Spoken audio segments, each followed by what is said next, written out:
It's the speed of Yeah. distraction. The theme I kept hearing was, we're doing everything we used to do. We're doing twice as much of it. We're just not getting traction. Where the data isn't the work. The data is the measurement of the work. It's the one.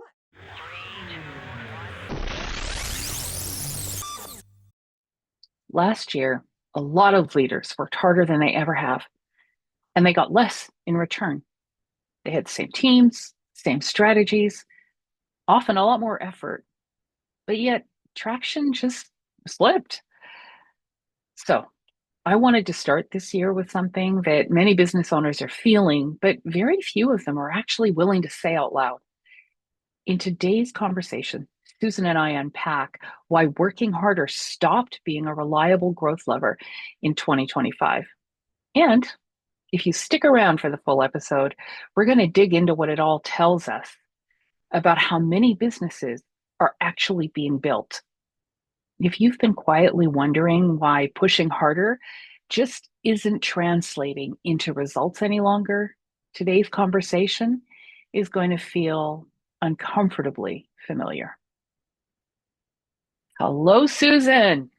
Hola, happy new year. It's so good to see you again. It, 2026. it is. It's awesome. And I'm so excited what we're going to talk about today. So let me ask you something. Did you find last year that everybody felt like they were working harder and harder and harder, and they were getting less and less for it? Oh my gosh. You know what? That was an absolutely massive theme. It was almost like, hey, you know what? I've got this lemonade stand. And I can count how much money I can make at the lemonade stand and how much I keep, top line, bottom line, right? Um, but my lemonade stand sales aren't necessarily what I want them to be. And so I'm working harder and harder, but I don't really know, why the kids in the neighborhood stopped buying the lemonade. I don't know if they don't like the taste. I don't know if they moved. I don't know if they just thirst for something different nowadays. And so trying to run around like a chicken with her head cut off, not only, it felt like that for my clients. It was Oh, just one of those years with a lot of shifts and changes. yeah. The theme I kept hearing was, we're doing everything we used to do. We're doing twice as much of it. We're just not getting traction. We're working harder. People are burned out. It just there's this tension between effort, input, and output. And we've been pretty comfortable for a while. The world has been pretty comfortable for a while. We've been about 40 years. Yeah. I mean, 1980, yeah, 40 years of reasonable stability where things were pretty predictable. If you worked harder at doing the thing, you'd get a better result. If you did more of the thing, you'd get more of a result. That's not holding true anymore. And in fact, we're seeing working harder getting less, right? Um, but I Can I think stack on that one? totally. It wasn't, I felt like the last few years, it's not just working harder and getting less, which is absolutely a thing. It's also the speed of change and how much different things are coming at you faster than they were 30 years ago. I got to suggest something different. Please. It's the speed of distraction. Ooh, since 2012. Yeah, it's the speed of distraction. A lot of the changes that we've all been so distracted worrying about were literally distractions. Now, I'm not discounting the impact that supply chain has had on businesses, and I'm not discounting the impact that tariffs have had on cost and inputs and pricing and affordability. Like those things are all real material facts. Yeah. They're also real material facts we can do nothing about. The pieces, though, is this constant narrative about the speed of change. And what I've observed is leaders waking up, going to the news, seeing what's happening, and feeling like they have to change something in order to respond to what's happening out there. And yet, our country added jobs last year. We achieved economic growth below what was participated or projected, below what was wanted, but there was growth. the news was far from the doom and gloom that it felt like in the moment, you know? And so I've really started talking about the speed of distraction because not everything has to be responded to. Just like when you were raising kids, you know, not every time they had a temper tantrum did you have to cut, you just kind of let them do their thing sometimes, you know, not every time they do something, you don't have to correct every behavior. You don't have to react to every stimulus. And I think we've gotten caught, a lot of leaders, in a loop. And also, a layer of that, this obsession we have with revenue is the only metric that matters, right? So if you think about it, I mean, revenue is your top line, profit is your bottom line. What happened to all the lines in between the top line and the bottom line? There's no real attention, right? In the popular narrative. And yes, your balance sheet gives you your cost of goods. Yes, you get your operating margin. The number of business leaders that I talk to that struggle with just that, right? They're measurements. You know, if I get on the scale and I don't like the number, the scale is not the problem. The behavior that led to the number on the scale is the problem. And if I spend all day staring at the scale trying to figure out how to get the scale to show me a different number, I'm not doing anything about the behavior that would actually change the result. So, you brought up so many good points there, and I'm just writing down some little notes so I don't forget it. And I try not to interrupt as much as possible because I just get so passionate. It's okay, jump in. You know, one of the things that I think came out last year when I sat over the Christmas holidays and I was reflecting on the lessons. We talk a lot, you and I, about vanity metrics and, measuring what actually matters and understanding what the number actually means, because it's really important in order to be able to do it. Whether you're talking finance, marketing, ops, sales, whatever, there are specific numbers and metrics that will mean you need to take some sort of an act. And that's okay. But I find business fundamentals, when we increase the speed at which business is operating, the speed of change changes, the speed of distraction. I like that one. That's a nice one. Haven't heard that one, but I like that one. But still all comes down to some basic fundamentals with the business. I mean, how you operate for a successful business. More, this is one of the myths that I always talk about with people. More doesn't equal better. More is sometimes just more. Sometimes more might be better, but more is more often than not just more, not better. If your goal is better, we might need to look at some different metrics or some different fundamentals in order to get what we really, really want. And so when you're talking about indicators and vanity metrics, leading versus lagging are so important to discuss. Not today's topic, but really important to discuss. Business fundamentals, right? How do we acquire customers? How do we keep customers?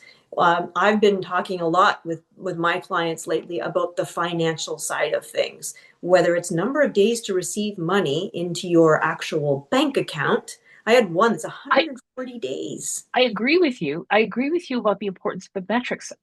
I also think that at the end of the day, this obsession with data, the data isn't the work. The data is the measurement of the work. It's the what? And I'm 100% on board with more isn't better. In fact, every single client that I have worked with, every single one that I've worked with in the last 5 years, by the time we had finished working together, had actually reduced the activity level in their marketing, just picking just on marketing. They had reduced the activity level because they had improved the effectiveness level, and they had said no to things that weren't working and yes to things that did. And then they began to amplify those things that were working. And typically what I've seen with that doing less, saying no more often, being more focused about what inputs you're working with is that within about 18 months, and it usually, marketing is one of those lagging indicator things that we aren't going to talk about today. It takes about 18 months. But within about 18 months, they're having record breaking revenue years. And that was true in 2025 for the clients who hit that 18-month mark. And it was as true in 2025 as it was true in 2020 for the clients who achieved it during COVID. And in 2023 and 2024, in the middle, where we were in a more kind of temporary stability, the eye of the hurricane, if you want to call it, that pattern hasn't changed. So it is really doing less, but it's about what you say no to is Mm. critically important, and what you're paying attention to. And the metrics the metrics are symptoms, the metrics are hints. They're not solutions or sources. And we've been kind of perpetuating, and look, full disclosure, I've spent my career in technology. I got my start pitching the internet. Perfect data was a really easy sales pitch. A really, really easy sales pitch. And even then, we knew we weren't being completely transparent in terms of just how perfect that data was going to be. And today, same thing, right? It is the same sort of oh, pitch that's being made about this perfect data. There isn't perfect data. It's your best guess given the information you're reasonably confident about. That's it. Brings up to mind two other things: the 80-20 principle and focus, right? The ability to say no to things Mm-hmm. that you're kind of like, well, maybe we should. And I'm thinking spaghetti on the wall. Like, let's stop doing that and let's look at some of the data that we're not going to talk about today, and actually just narrow in on our focus. Because when you keep working harder and you're on that treadmill, it's it's not, it's just more. It's not necessarily the right things. It's not necessarily the thing that's actually going to get you to wherever you want your business goals and objectives to be. Mm-hmm. And even the ability to take a moment, step back as a business owner, look down on the business and go, you know what I want to do this year is, and pick one goal, right? Less is more. You're going to actually be able to hit one goal more than you will spreading yourself to 10. Well, I want to do these 10 things. And often, in my biological background, I like to talk about the keystone species when I'm talking about different things. And so it's no different here. Often, one goal is a keystone goal, the one thing that will allow all the other pieces to start falling into place, as long as you pick the right goal. And so it's not about working harder, but a lot of people feel it. They're getting burnt out. They're running around trying to figure out the what, but not as when they do think they figured out the what, it's not about taking the next step and going, well, great, that's the what. Now, what do I need to do with that information? What is that telling me about my Mm-hmm. business? What lever do I need to pull to generate demand, to generate revenue, to bring my team into alignment in order to be doing all the things that we want to be doing, back to business fundamentals? I feel like we're talking in circles a little bit. Well, Do we start this? Susan, I know you love your fundamentals. I respect your love of the fundamental. See how I did that? I came all the way back. all the way back. I think you're right. I also think that obsession though with data is actually what's leading people to be overwhelmed. Mm. I don't know how many times I've sat with someone who is looking at a spreadsheet or looking at charts and just like brain melting, fear, pain, what the heck. We have so much data, and half the data contradicts the other half of the data, and none of it's perfect and none of it's absolute. And so you can sit there and you can obsess about them to a point where you're paralyzed, and there's this paralysis that creeps in, right? And the last 14 months, let's be honest, things have been uncertain, right? I mean, everybody's primary form of entertainment today is to see how the world has changed. Hollywood got boring, right? Oh gosh, another blow 'em up movie, another Like, Marvel wait, let me movie. turn on the news instead. Yeah. Yeah. Um, but Yeah. the funny thing is, I mean, we talked about the last 40 years, but the reality is for most of human history, what we're living through right now has been the norm. Mm. And societies were built, businesses were built, massive, massive companies were built and failed and rebuilt and failed, and some of them stayed. But it's just that today's entrepreneurs, right? When I think about, where we're at, how many entrepreneurs today, even younger Gen Xers, right? Younger Gen Xers that were born in the late 70s are only in their late 40s, pushing 50 today. They started their careers during at the dawn of a period of unprecedented global stability. So the lived experience to kind of handle the uncertainty, it doesn't exist. Even in younger baby boomers will have had some exposure to it, but at a much more junior level. So we don't really have lived experience, and I think that's what's driving a lot of the fear that individuals have. That's And a really important point, and it's worth saying it again because if you haven't seen some of these cycles, then it's very challenging to know what question should I even be asking in yeah, order to remain resilient during this time that in my life I haven't seen. And I say that I know that you and I have a slight difference in age, but not that much. But most of my first bunch of years, you haven't been I haven't been an entrepreneur as long as you have, and so my experience was insulated as an employee from a lot of the yeah, decisions that needed to be made at the board or the executive level. I was the one who heard about the decision, not about how the decision was made.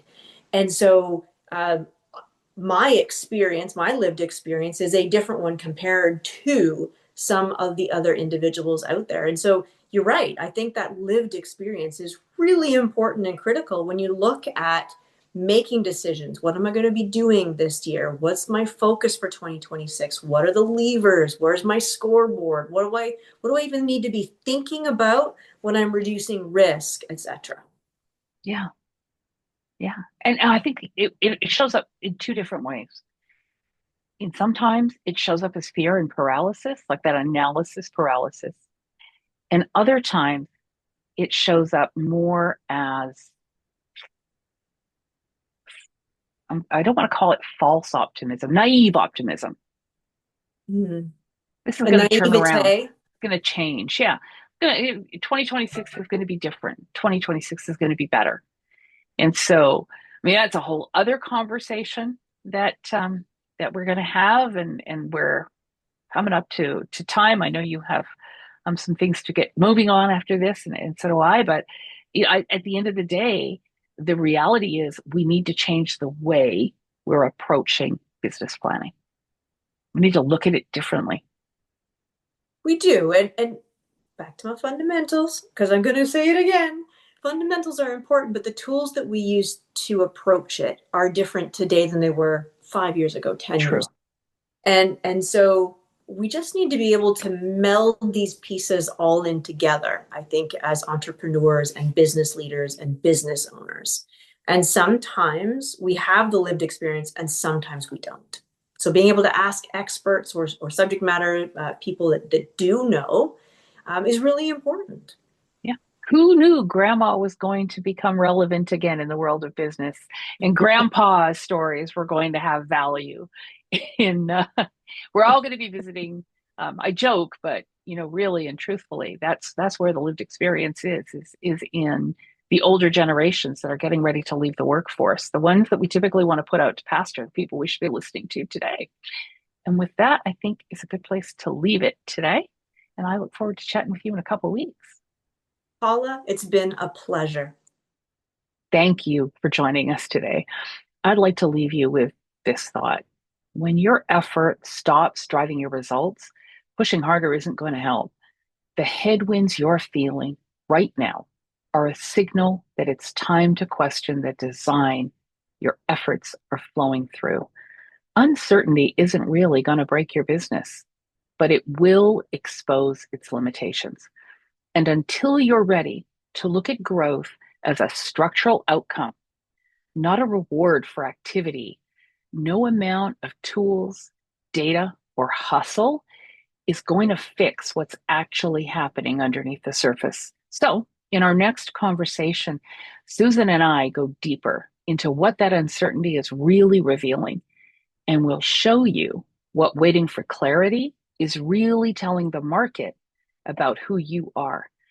If you enjoyed this episode, be sure to hit the like and subscribe and then tap that notification bell to make sure that you get the entire series.